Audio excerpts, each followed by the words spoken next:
রামিসার ধর্ষণ ও হত্যাকারী আ জনসম্মুখে পুলিশের উপস্থিতিতে 161 করেছে এবং ম্যাজিস্ট্রেটের কাছে ১৬৪ ধারায় ফৌজদারি কার্যবিধি অনুযায়ী জবানবন্দি দিয়েছে।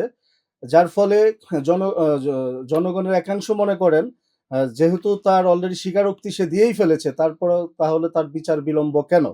আসলে এই ক্ষেত্রে বিচার প্রক্রিয়ার কিছু ধাপ রয়েছে।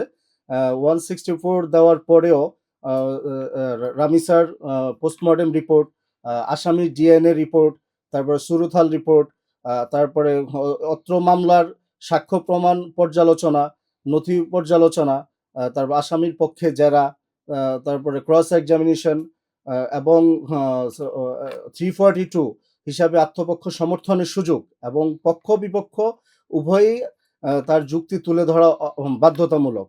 আর এই কারণেই একজন আসামির পক্ষে আইনজীবী নিয়োগ করা আবশ্যক। আর মূলত হচ্ছে ন্যায় বিচার তখনই প্রতিষ্ঠিত হয় যখন উভয় পক্ষ আত্মপক্ষ সমর্থনের সুযোগ পায়।